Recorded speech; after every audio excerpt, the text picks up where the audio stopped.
Assalamualaikum warahmatullahi wabarakatuh. Alhamdulillah, innal hamdalillah nahmaduhu wa nasta'inuhu wa nastahdihi wa nastaghfiruh wa na'udzu billahi min shururi anfusina wa sayyiati a'malina. May yahdihillahu fala mudilla lahu wa man yudlil fala hadiya lahu. Asyhadu an la ilaha illallah wahdahu la syarika lahu wa asyhadu anna Muhammadan 'abduhu wa rasuluh. Ya ayyuhallazina amanu taqullaha haqqa tuqatih wa la tamutunna illa wa antum muslimun. Ya ayyuhan nasu taqu rabbakum alladzi khalaqakum min nafsin wahidah wa khalaqa minha zawjaha wa batha minhuma rijalan katsiran wa nisaa'a wattaqullaha alladzi tasaaluna bihi wal arham innallaha kana 'alaikum raqiba. Allahumma shalli wa sallim ala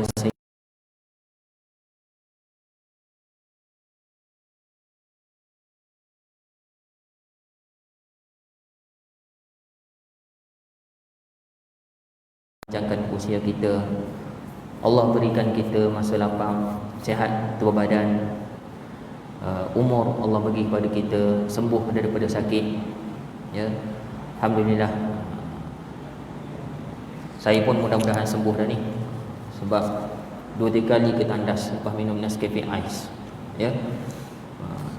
Jadi alhamdulillah, mudah-mudahan Allah sembuhkan kita semua, sihatkan kita semua, berikan kita kebahagiaan dunia dan akhirat. Jadi malam ni saya sambung perkongsian daripada kitab adab-adab dalam Islam, dalam bab yang ke-12, bab adab berbicara. Ya, bab adab berbicara. Jadi alhamdulillah, Allah Subhanahu wa taala ni Maha Kaya, Maha Pemurah. Allah bagi kita macam-macam rezeki. Antara nikmat yang besar Allah bagi kepada kita adalah nikmat lisan. Nikmat boleh bercakap. Dengan lisan kita boleh meraih syurga dengan memperbanyakkan amal ibadah. Banyak baca Quran, banyak berzikir, banyak cakap benda yang baik-baik. Dan dengan lisan juga kita boleh dihumban ke dalam neraka, kerana kita ni banyak berkata-kata yang kotor, mengumpat orang, fitnah orang, mengeji orang dan sebagainya. Jadi penting kita menjaga lisan, kerana Rasulullah sallallahu alaihi wasallam banyak menyebutkan hadis-hadis berkenaan dengan menjaga lisan.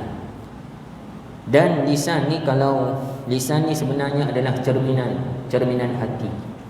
Sabda Rasulullah sallallahu alaihi wasallam, ala wa inna fil jasadi mudghah, ketahuilah dalam hati itu, dalam badan itu ada seketul daging. Iza salahat salaha jasada kulluh, bila baik daging tersebut maka baiklah seluruh anggota badannya. Wa iza fasadat jasadal kulluh, apabila jahatlah seluruh anggota badannya. Jadi bila lidah kita ni bercakap benda-benda kotor, mengumpat orang, mengata orang dan sebagainya, itu tandanya hatinya tidak bersih. Orang yang hatinya tidak bersih, maka dia susah mendapat ilmu daripada Allah Subhanahu wa taala. Ya, ilmu ni kita akan dapat melalui hati yang bersih. Apakah itu ilmu? Ilmu bermanfaat adalah ilmu yang menyebabkan kita takut kepada Allah. Ada orang dapat ilmu, belajar amalan itu ini, tapi dia tak takut kepada Allah. Dia masih lagi melakukan maksiat. Ya, dia tak takut Allah. Itu kan ilmu bermanfaat. Ilmu yang bermanfaat ni, bila dia dengar sikit sahaja, dia terus menambah ketakutan. Dia semakin taat kepada Allah Subhanahu wa taala. Jadi ilmu bermanfaat ni dia dapat melalui hati yang bersih. Satu hari Imam Syafi'i dia berjumpa gurunya Waqi'. Ya, dia mengadu dia susah hafal Quran. Ada masa senang, ada masa susah. Ni dia masa susah, dia pun mengadu, dia pun ungkapkan dia punya masalah dalam syair. Disampaikan kepada kita, syakautu ila Waqi'in su'ahifzi, aku mengadu kepada guru Waqi' tentang susahnya aku nak hafal Quran. Fa arsyadani bi tarkil ma'asi, maka dia pun memberi petunjuk supaya tinggalkanlah maksiat. Fa akhbarani bi annal ilma nur. Dia bagi tahu aku bahawa ilmu itu ibarat cahaya. Wa nurullah la yuhda lil 'asi. Dan cahaya Allah ni tidak akan menerangi orang-orang yang melakukan maksiat. Ya.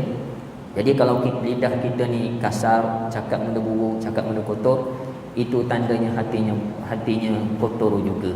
Kita tak boleh kata, ustaz, ayah saya ni dia cakap macam tu lepas, tapi sebenarnya hati dia baik, dia sangat sayang anak-anak dia. Tak, sama je. Kalau lidah kotor, hati pun juga akan kotor. Dan lidah juga adalah salah satu indikator, ya, salah satu kayu ukur. Kita nak ukur macam mana iman kita kepada Allah Subhanahu wa taala berdasarkan hadis daripada riwayat Imam Bukhari. Maka na yu'minu billahi wal yaumil akhir, kata Rasulullah, siapa yang beriman kepada Allah dan hari akhirat, falyakul khaira aw yasmut, hendaklah dia cakap benda yang baik-baik ataupun diam sahaja. Ya. Maknanya kalau dia cakap benda yang tak elok ataupun cakap banyak, tandanya dia kurang beriman, betul-betul beriman kepada Allah dan hari akhirat. Sambungan malam ni iaitu larangan berbohong. Muka surat 346, larangan berbohong. Sabda Rasulullah sallallahu alaihi wasallam, inna sidqa yahdi ilal birr wa innal birr yahdi ilal jannah. Sesungguhnya sifat jujur itu membawa kepada kebaikan, dan kebaikan itu membawa kepada syurga. Wa innar rajula la yasdu hatta yakuna siddiqan. Sesungguhnya seseorang lelaki ini bila dia selalu jujur, maka dia akan sampai tahap orang siddiq. Allah akan angkat darjat dia jadi golongan as-siddiq, golongan yang jujur. Wa innal kadhib, sesungguhnya penipuan itu yahdi ilal fujur, membawa kepada dosa. Wa innal fujura yahdi ilan nar, sesungguhnya dosa itu akan membawa kepada neraka. Wa innar rajula la yakdzibu hatta yuktaba indallahi kadzaban, sesungguhnya seseorang ni bila sentiasa berbohong, dia akan ditulis di sisi Allah sebagai kadzaban, pembohong. Ya. Jadi ada dua kategori manusia, siddiqan ataupun kadzaba. Mudah-mudahan kita ni termasuk golongan siddiq, golongan yang membenarkan ajaran Allah, membenarkan kata-kata Rasulullah, dan kita beramal dengan sifat-sifat jujur, amanah. Dan dalam sebuah hadis riwayat Abu Hurairah radhiyallahu anhu, dia kata Rasulullah sallallahu alaihi wasallam bersabda, ayatul munafiqi thalath, tanda-tanda munafik ini ada 3. Idza haddatsa kadzaba, bila dia bercakap dia bohong. Wa idza wa'ada akhlafa, bila dia berjanji dia mungkir janji. Wa idza tumina khana, bila dia diberi amanah dia khianat, kata Rasulullah. Hadis riwayat Bukhari. Jadi orang yang berbohong ni dia telah memiliki salah satu ciri amalan orang munafik. Bukan ciri orang munafik, ciri amalan orang munafik. Munafik ni apa? Munafik ini dia muncul pada zaman Rasulullah semasa Rasulullah berhijrah di Madinah. Masa di Mekah munafik tak ada lagi. Masa di Madinah baru ada, ya. Bila Rasulullah berhijrah ke Madinah, Rasulullah diangkat menjadi pemimpin Madinah. Jadi pemimpin-pemimpin di Mekah ni, pemimpin di Madinah ni, Yathrib nama asal dia, tak puas hati untuk wakil yang asal. Sebab mereka ni dah dicalonkan jadi pemimpin, cuma tak menang lagi. Tak PRU lagi. Tapi zaman tu bukan demokrasi lah, tak tahu sistem apa. Ya, tak menang lagi. Dah dicalonkan beberapa orang. Bila datang Rasulullah pun diangkat menjadi pemimpin bagi kaum muslimin, bagi penduduk Madinah terus. Bukan kaum muslimin saja, satu penduduk Madinah. Maka pemimpin yang asal ni tak puas hati. Patut aku jadi pemimpin, kenapa Rasulullah naik? Maka dia pun masuk Islam lah. Tapi masuk Islam pura-pura, cuma nak ambil hati Rasulullah. Dia tak boleh tak masuk Islam. Kalau dia menentang Rasulullah, nanti pengikut kurang, pengikut lari. Jadi terpaksa ikut, berlakon masuk Islam. Tapi dalam masa sama dalam hati dia benci pada Rasulullah. Dia merancang nak bunuh Rasulullah, nak jatuhkan Rasulullah secara diam-diam. Itulah golongan munafik. Dia semayang bersama Rasulullah, semayang berjemaah, tetapi dia berlakon sahaja. Bila waktu maghrib, isyak, subuh tak berapa datang. Sebab waktu tu gelap. Orang munafik zaman Rasulullah, dia merasakan Rasulullah tak perasan mereka tak datang. Zuhur asar datang, tunjuk muka. Ya. Itu munafik apa? Munafik akidah. Dia kafir tapi dia berlakon sahaja masuk Islam. Namun begitu hadis yang dibacakan tadi adalah munafik amalan, bukan munafik akidah. Kalau kita ada buat 3 benda ni, bila bercakap bohong, bila berjanji mungkir janji, bila diberi amanah khianat, kita sebenarnya sudah ada amalan munafik, amalan orang munafik. Belum tentu lagi munafik akidah, tapi boleh jadi kita lama-lama terikut juga menjadi orang munafik akidah tersebut. Nauzubillah. Allah berfirman, innal munafiqina fid darqil asfali minan nar. Sesungguhnya orang munafik itu tempatnya neraka yang paling dalam, kata Allah Subhanahu wa taala. Jadi berbohong ni dosa besar. Siapa bohong, dia telah ada salah satu ciri orang amalan orang munafik. Berbohong yang pertama yang paling besar sekali kata penulis di sini adalah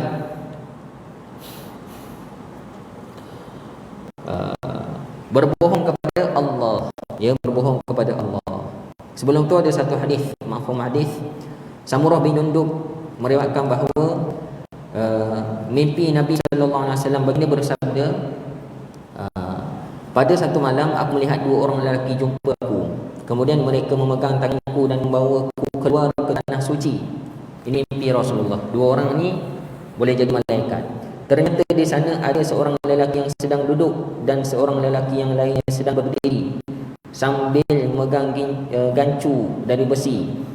Sebahagian sahabat kami menceritakan dari Musa bahawa lelaki itu kemudian memasukkan gancu tersebut ke dalam rahangnya sehingga menembus ke tengkoknya. Gancu tu apa?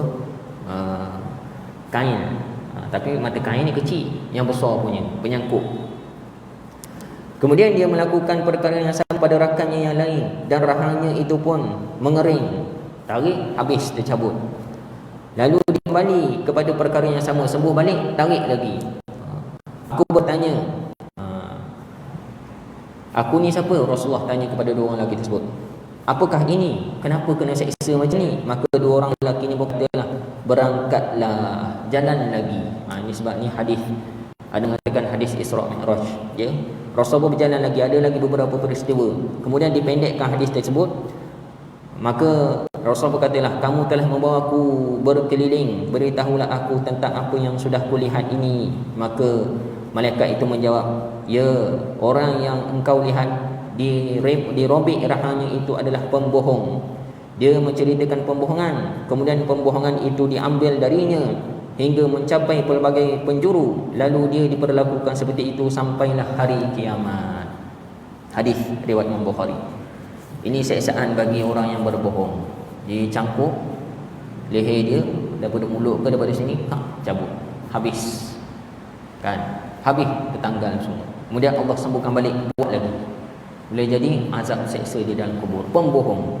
Kata Rasulullah, kata malaikat bagi tahu Rasulullah, orang mengambil kata-kata dia. Ini bahaya. Kalau ahli agama ke pemimpin berbohong, orang pun guna kata-kata dia, percaya padahal dia bohong. Lagi-lagi ahli agama. Nabi kata boleh, dia kata tak boleh. Nabi kata tak boleh, dia kata boleh. Orang pun percayalah. Maka orang ambil kata-kata dia. Begitulah seksaan yang Allah kenakan kepada dia. Nauzubillah. Ya. Yang pertama, dosa berbohong yang paling besar adalah berbohong ke atas nama Allah Subhanahu wa taala. Apa maksud berbohong ke atas nama Allah? Berbohong ke atas nama Allah adalah berbohong ke atas ayat-ayat Allah, lafaz-lafaz Allah, kalamullah, iaitu Al-Quran. Ya, Al-Quran. Macam mana? Bila ada ayat-ayat Quran tertentu, dia pun mentafsirkan ayat Quran ikut kepala dia, tak ikut penafsiran para ulama, tak ikut penafsiran para sahabat, tapi ikut kepala dia. Ini biasa dibuat oleh orang-orang ahli ajaran sesat. Ya, ajaran sesat biasa macam tu. Kalau Rasul Melayu ni Haji Kahar dulu, sekarang dah taubat lah. Tak tahulah taubat betul ke tak. Antara kata-kata dia, dia kata surah Yasin ni diturunkan kepada saya, Rasul umat Melayu. Dia pun ada baca ayat-ayat ni. dia tak pakai terjemah bahasa Arab, terjemah bahasa Melayu lah. Ini sebenarnya untuk umat Rasul Melayu. Macam itulah. Ada beberapa golongan dia mengambil ayat Quran, dia tafsir atau terjemah ikut kepala dia sendiri. Maka ini adalah berbohong ke atas nama Allah Subhanahu wa taala. Sebenarnya semua ayat Quran kita kena tafsir berdasarkan pemahaman para sahabat dan ijtima' ulama. Ya, ulama-ulama yang telah disepakati ahli sunnah wal jamaah. Kemudian dia syarah macam ni kita pakai. Ya. Jadi macam tu. Antara orang yang lagi berbohong di atas nama Allah ayat Quran ni orang yang berniaga kadang-kadang. Orang berniaga. Dia nak lariskan jualan dia pun petik satu ayat Quran. Ayat ni cerita macam ni sebenarnya Allah suruh kita pakai produk ni. Jadi saya menggunakan produk berasaskan ni berdasarkan ayat Quran. Padahal ayat tersebut syarah dia lain. Contohlah syarah dia lain. Jadi dia guna untuk produk dia. Jadi berhati-hati kalau nak petik ayat Quran dan hadis Rasulullah sallallahu alaihi wasallam. Ya, itu dosa yang pertama, dosa yang paling besar, iaitu berbohong di atas nama Allah Subhanahu wa taala. Antara amalan yang salah lah yang ada zaman sekarang ni, dia menjadikan Al-Quran ni sebagai kitab tilik. Ada ajaran-ajaran macam ni. Saya dah jumpa orang tu, asalnya dia belajar Reiki. Belajar Reiki. Tak tahu kawan-kawan tahu ke tak Reiki? R-E-I-K-I. Reiki. Lepas tu upgrade, belajar dengan tuan guru apa entah. Reiki Islamik pula. Ya. Reiki ni asalnya ilmu Jepun, ilmu dalam Jepun. Dia ada mahaguru dia ada 10 ke berapa entah. Bila berubat kena sebut nama tuan guru dia tu, Reiki ni. Rupanya tuan guru dia tu sebenarnya setan, jin. Bila berubat pandailah. Adalah apalah nama-nama macam Jepun sikit. Kemudian dia nak islamikkan Reiki Islamik, belajar dengan ustaz sekian. Ustaz tu pun ajarlah, kalau kamu ada masalah, kamu sembahyang hajat, kamu pun duduk buka Quran. Lepas tu belek macam ni. Sebut, ya Allah ya Tuhanku, aku ada masalah ya Allah. Tolonglah selesaikan masalah aku, tunjukkanlah petunjukmu ya Allah. Tok guru dia ajar macam ni, buat macam ni. Sengit. Pak berhenti tengah-tengah. Lepas tu bukalah Quran tersebut. Kemudian buka mata, fokus pada satu ayat. Pak. Itulah ayat penyelesaian masalah kamu. Dia ajar macam tu.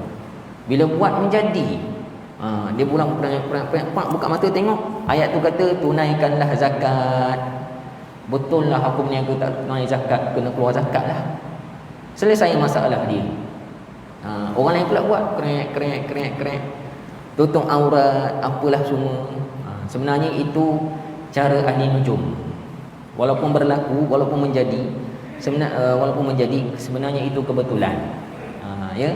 Jadi Quran ni bukan kitab nujum. Tak boleh kita buat macam tu tuan-tuan. Quran ni kita kena amalkan 100%. Bukan kena pilih-pilih ayat mana, tidak.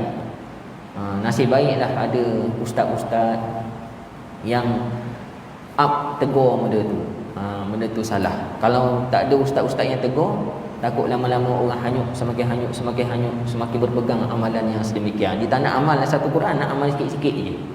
Tak boleh. Itu pun antara bentuk penipuan terhadap nama Allah Subhanahu wa taala. Ya, berdosa. Penipuan yang kedua adalah penipuan di atas nama Rasulullah sallallahu alaihi wasallam. Sabda Rasulullah sallallahu alaihi wasallam, la takzibu alayya fa innahu man kadzaba alayya falyalijin nar. Janganlah kamu berbohong di atas namaku, kerana sesiapa yang berbohong di atas namaku maka hendaklah dia masuk neraka. Hadis riwayat Imam Bukhari. Ya, berbohong di atas nama Rasulullah ni apa maksudnya? Iaitu berbohong di atas kalam-kalam kata-kata Rasulullah, di atas hadis Rasulullah sallallahu alaihi wasallam. Ya. Contohlah, dia menyampaikan seruan, marilah kita sama-sama buat macam ni kerana Nabi suruh kita macam ni. Padahal Nabi tak suruh pun, dia kata Nabi suruh. Itu antara bentuk penipuan juga, ya. Penipuan di atas nama Rasulullah sallallahu alaihi wasallam. Antara biasanya hadis palsu lah yang menyampaikan hadis palsu. Dia kata Nabi buat padahal Nabi tak kata. Antara hadis palsu yang famous di Malaysia dulu, antaranya adalah utlubul ilma walau fisi, tuntutlah ilmu walaupun sampai ke negeri China. Adik-adik, ni apa penceramah, marilah kita belajar lepas SPM ni, tuntutlah ilmu sampai ke negeri China, Nabi kata. Ya. Sebenarnya itu Nabi tak kata. Itu hadis palsu. Sebenarnya itu kata-kata orang-orang biasa je lah, ahli-ahli ilmu biasa saja. Zaman Nabi tak besar pun negara China. Tak ada Nabi sebut Nabi sebut Yaman, Nabi sebut Syam, tak ada sebut pasal China ni, walau bisin. Ya. Kemudian antaranya lagi, antara hadis-hadis palsu yang famous di Malaysia, antaranya jangan campur makanan laut dengan makanan darat. Nabi larang. Ya, ada orang kata macam tu. Bila disemak-semak, tiada pun hadis berkenaan dengan Nabi larang makan campur makanan laut dengan darat. Jadi bila setiap kali makan, ayam tak boleh letak sekali dengan ikan, Nabi larang. Tidak ada larangan daripada Rasulullah sallallahu alaihi wasallam. Habis tu daripada mana kata-kata tersebut? Boleh jadi doktor Arab, boleh jadi doktor zaman dulu. Doktor zaman dulu boleh jadi betul. Kalau doktor kata benda tu tak sihat, bolehlah pakai, sebab doktor pun ahli perubatan juga. Tapi janganlah kita kata ini kata-kata Rasulullah sallallahu alaihi wasallam. Tidak. Ya. Kemudian antaranya lagi, jangan tidur lepas asar, nanti gila. Jangan tidur lepas subuh. Ya. Sebenarnya itu pun bukan larangan Rasulullah SAW. Cuma memang tidur lepas asar tak sihat, tak bagus untuk daripada kajian doktor lah. Tapi taklah Nabi kata. Jadi benda yang Nabi kata jangan kita tu. Antaranya lagi payung emas. Kalau kakak izinkan suami kahwin seorang lagi, kakak akan dikurniakan payung emas. Nabi dah janji dah. Nabi tak ada pun sebut pasal payung emas. Tak ada tuan-tuan. Tak ada. Dulu-dulu ada penceramah sebut, sekarang dah tak ada dah hadis tersebut, tak dengar dah. Boleh jadi ramai ustaz tegur, itu adalah hadis palsu. Payung emas buat apa tuan-tuan? Dalam syurga ni, di akhirat kelak, kita tak payah payung dah. Ada naungan. Ada hadis Nabi kata 7 golongan yang akan dinaungi Allah. Antaranya adalah qalbuhu mu'allaqun fil masajid, orang yang hatinya terikat pada masjid, ada naungan. Boleh jadi macam awan, ikut kita, follow ke mana-mana. Tak panas, tak apa. Reduk, orang lain lemas, kita selesa. Itu naungan. Tak payah payung. Kalau payung, leceh nak pegang. Kemudian berat pula tu, emas kan. Emas berat. Jadi itu antara hadis. Tak bolehlah kita mengatakan itu daripada hadis Rasulullah sallallahu alaihi wasallam. Antaranya lagi yang famous di Malaysia dulu-dulu, kelebihan tarawih setiap malam. Malam pertama kelebihan macam ni, malam kedua kelebihan macam ni, malam ketiga kelebihan macam ni. Biasanya dia ada poster ditampal setiap surau masjid dulu-dulu. Sekarang tak ada dah. Saya pergi mana masjid surau tak ada dah. Ada pernah terjumpa sekali dekat masjid kampung. Boleh jadi orang kampung ni dia tak dapat ilmu yang betul. Ya, tapi yang bandar-bandar dipanggil tak ada satu dah. Memang hadis berkenaan kelebihan tarawih satu setiap malam tu sebenarnya hadis palsu. Yang hadis yang benar adalah hadis berkenaan seluruh. Nabi ada sebut man shoma ramadhana imanan wa ihtisaban ghufira lahu ma taqaddama min dzambih. Itu hadis sahih. Jadi kalaulah kita menyebarkan benda yang bukan daripada Rasulullah sallallahu alaihi wasallam, maka kita telah berbohong di atas nama Rasulullah sallallahu alaihi wasallam. Ya, jangan sesekali. Antaranya lagi kisah-kisah. Zaman sekarang ramai penceramah suka bercerita. Ya, cerita ni sebenarnya bagus. Dalam Al-Quran pun ada 70 cerita. Sebab cerita ni memang fitrah manusia suka kepada cerita. Ya, surah yang paling banyak cerita adalah surah Yusuf. Lengkap. Daripada Nabi Yusuf kecil sampailah Nabi Yusuf jadi menteri kewangan. Banyak dalam Al-Quran menceritakan kisah. Surah Al-Kahfi ada 3-4 cerita. Ya, sebab dalam cerita tu ada pendidikan. Namun begitu, kita tak boleh sebarang cerita. Tak boleh sebarang cerita dihantarkan kepada Rasulullah, tak boleh. Antara cerita yang disandarkan kepada Rasulullah,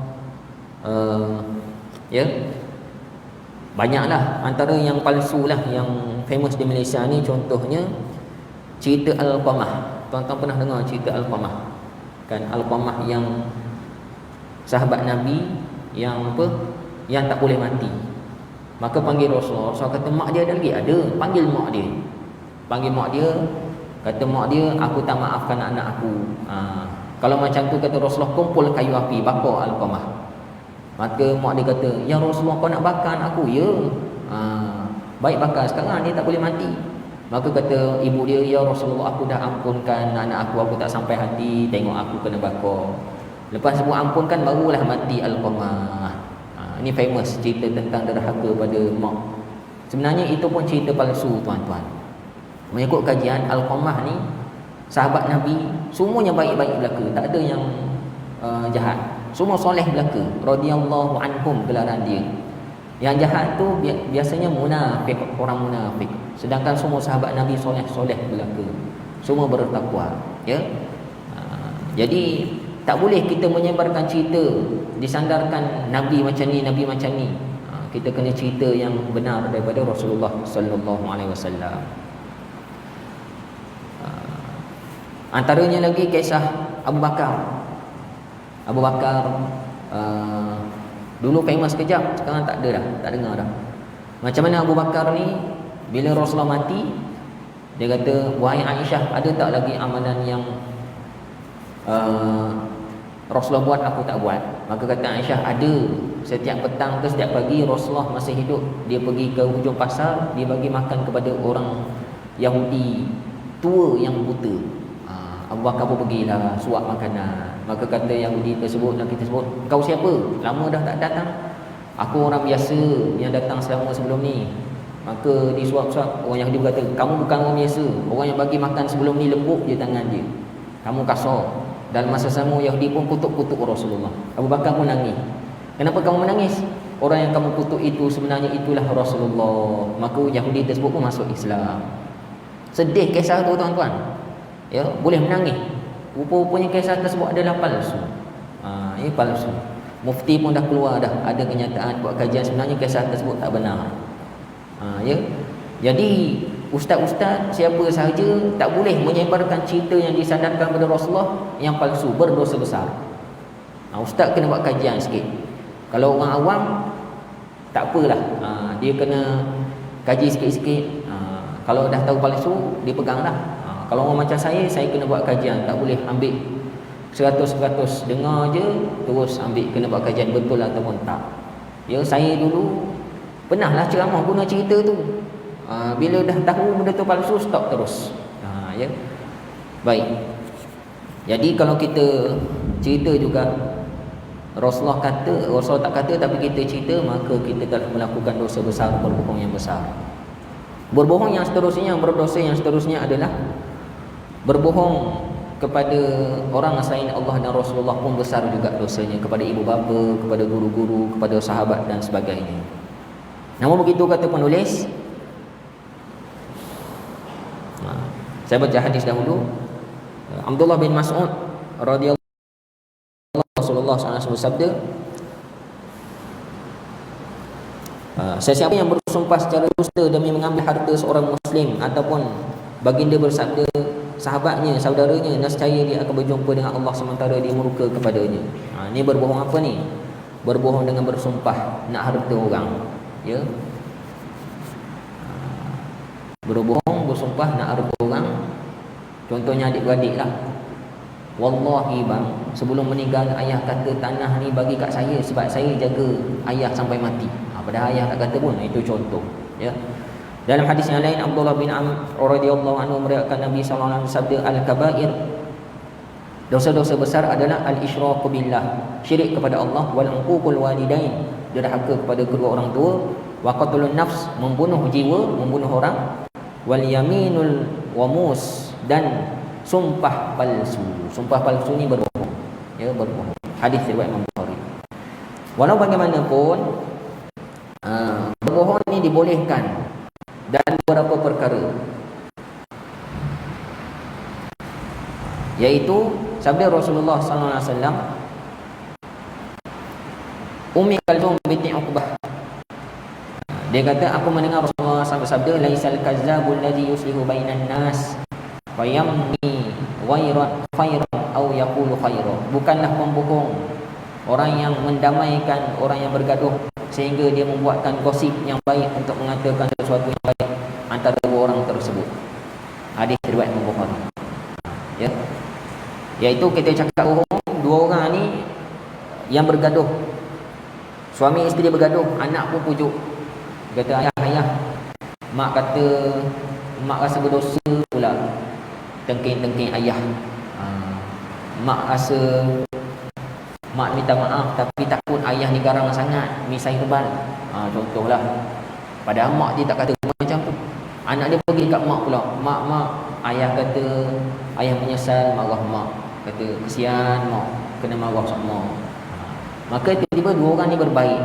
Anak yang kata macam tu tak berdosa.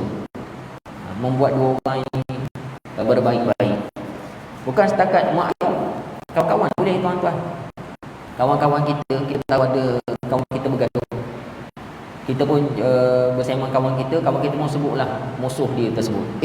Semalam aku jumpa mamak ni, dia kata dia menyesal lah gaduh dengan kau. Dia rasa salah pula. Padahal kita tipu je, dibenarkan. Malah dapat pahala lagi sekiranya mereka ni baik-baik. Cuma tak boleh lebih-lebih lah. Lebih-lebih kantoi. Kantoi. Ya. Ummi Kalthum bin Uqbah radhiyallahu anhu mengatakan, aku tidak mendengar Nabi SAW memberikan kebenaran untuk berbohong kecuali 3 perkara. Rasulullah SAW bersabda, la uidduhu kadiban. Ar-rajulu yuslihu bainan nas yaqulul qawla wa la yuridu bihi illa al-islah. Kata Rasulullah, aku tidak menganggap berbohong orang yang mendamaikan orang yang bergaduh dengan mengatakan sesuatu yang tidak lain tujuannya adalah ingin illal islah, melainkan berbaik-baik. War-rajulu yaqulu fil harb, dan tidak berbohong juga orang yang bercakap di dalam peperangan. War-rajulu yuhaddithu imra'atahu wal mar'atu tuhaddithu zawjaha, dan suami yang bercakap dengan isterinya dan isteri yang bercakap kepada suaminya. Macam mana ni hadis riwayat Imam Abu Dawud? Yang pertama dah diuraikan tadi. Yang kedua, bercakap dalam perang. Apa maksud bercakap dalam perang? Menipu dalam perang untuk kemenangan Islam boleh. Menipu dalam perang. Ya. Musuh tangkap kita, dah letak pisau, bagi tahu kat mana senjata kamu simpan. Senjata kami simpan senjata dekat sekian. Padahal itu je yang kita bagi tahu dekat ada perangkap. Ini contoh. Berbohong macam tu dibenarkan di dalam perang. Itu namanya helah, ya. Pada zaman Rasulullah adalah beberapa kes, beberapa siri peperangan. Rasulullah mengupah para sahabat ni jadi pembunuh senyap. Ada, ya. Dia masuk, ada seorang sahabat, saya terlupa nama apa, dia masuk dalam kawasan musuh ni, dia padam lampu pula, padam pelita apa semua. Maka orang nak pergi bunuh tersebut, dia pun cocok sekali. Kamu siapa? Kata orang yang nak dibunuh ni, pemimpin ni. Dia kata sahabat kata, kamu ni siapa? Dia buat sama-sama ragu. Aku sekarang. Nasib baik kamu bukan apa semua. Lepas tu cocok lagi. Sekali, 2-3 kali mati. Padahal dia menipu. Dia pun keluar dengan selamat. Ini antara teknik-teknik peperangan pada zaman Rasulullah dan para sahabat. Yang ketiga, suami yang bercakap dengan isterinya, isteri yang bercakap kepada suaminya. Cakap macam mana? Cakap tipu sikit-sikit lah. Contohlah, suami dia tanya, isteri dia tanya, abang, siapa paling cantik abang? Siapa paling cantik? Orang paling cantik di mata abang adalah sayang, tak ada orang lain. Sebab itulah abang masih setia pada sayang. Sayang seoranglah dulu, kini dan selamanya. Contoh. Padahal ada lagi orang comel, cuma dia tipu sikit. Isteri dia pun dengar macam tu, abang ni. Padahal dia tahu bini dia tak comel, berisi gemuk. Kata orang comel pula. Padahal bini dia nak dengar macam tu, dia saja je. Ya. Suami pula tanya isteri, Awak ni dah tak layan saya ni, kenapa? Abang tak handsome ke? Alah bang, abang lah jantung hati saya. Kalau abang tak ada, saya pun mati jugalah. Tak adanya, bila mati suami tak mati juga. Ya. Boleh jadi kahwin lagi lepas tu. Contoh. Jadi menipu sedemikian untuk kebahagiaan rumah tangga boleh, kata Rasulullah. Tak salah, tak berdosa. Yang salah kalau lebih-lebih berbohong kerana maksiat. Isterinya buat maksiat, kayu tiga. Awak daripada mana? Saya daripada pasar raya bang. Saya ada meeting lah bang, dekat sini, sebab tu tak balik semalam. Berdosa besar. Itu berbohong dosa. Tapi kalau berbohong kerana kasih sayang, tak bukan tujuan maksiat, boleh, sunat. Seperti mana Rasulullah SAW pernah macam cakap bohong lah, bukan bohong sangat. Macam mana? Satu hari isteri Rasulullah, dia berkumpul, dia berbincang-bincang. Rasulullah layan aku baik, kata isteri yang seorang ni. Isteri seorang lagi, Rasulullah sayang aku pun special. Tak ada orang lain special macam ni. Isteri lain berkata macam tu juga. Jadi siapa yang Rasulullah paling sayang? Akulah. Tak, akulah. Macam ni lah. Jom kita sama-sama tanya Rasulullah, siapakah isteri yang paling sayang baik? Maka baliklah Rasulullah rumah pertama, tanya isteri pertama, ya Rasulullah, siapakah isteri yang paling kamu sayang? Kata Rasulullah, esok aku akan beritahu. Balik rumah isteri lain, isteri pun tanya benda yang sama. Rasulullah pun dah faham dah. Oh, mereka berpakat. Ya. Maka esoknya Rasulullah pun bagilah cincin seorang. Nah, cincin. Maka bila dia beri cincin, maka kata Rasulullah, awaklah isteri yang paling saya sayang. Jangan syarat, jangan bagi tahu orang lain. Janji ya? Baiklah ya Rasulullah. Senyum. Dia pun pergi rumah isteri yang lain, bagi cincin, ucap perkara yang sama. Maka sampailah isteri-isteri ini berjumpa semula meeting. Sebab mereka dah berjanji dah, lepas dapat jawapan akan berjumpa. Bila berjumpa semua senyum-senyum, senyap cakap apa? Sebab masing-masing dah berjanji dah dengan Rasulullah, dengan bagi tahu dialah isteri yang paling sayang. Sambil-sambil senyum, maka si isteri pertama nampaklah isteri yang lain tengok. Kamu ada pakai cincin? Ya. Siapa bagi? Rasulullah. Kamu pun ada? Ya. Siapa bagi? Rasulullah. Rupanya sama je cincin. Cuma isteri Rasulullah yang berada pada masa tersebut. Barulah mereka tahu bahawa Rasulullah telah menipu, tapi tipu untuk kasih sayang. Bukannya tipu nak suruh gaduh.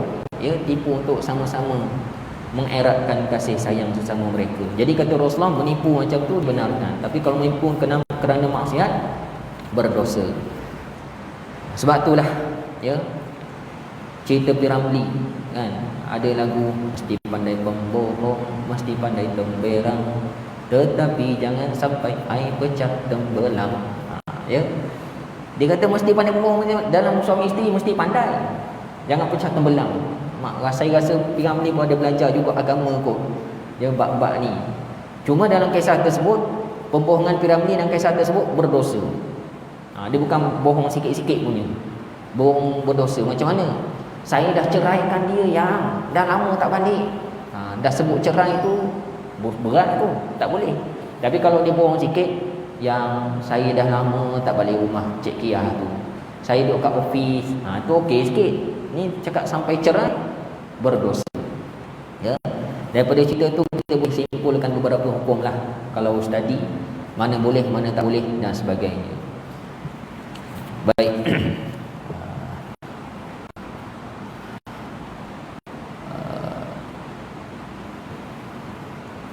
Dan dibolehkan juga berbohong kalau kita nak hak kita, seperti mana isteri seorang sahabat Nabi sallallahu alaihi wasallam, ya, dia bukan berbohong, dia mengambil harta. Dia datang jumpa Rasulullah sallallahu alaihi wasallam. Dia kata, ya Rasulullah, suami aku ketut, boleh tak aku ambil harta dia sikit? Maka kata Rasulullah, boleh, sekadar keperluan kamu sahaja.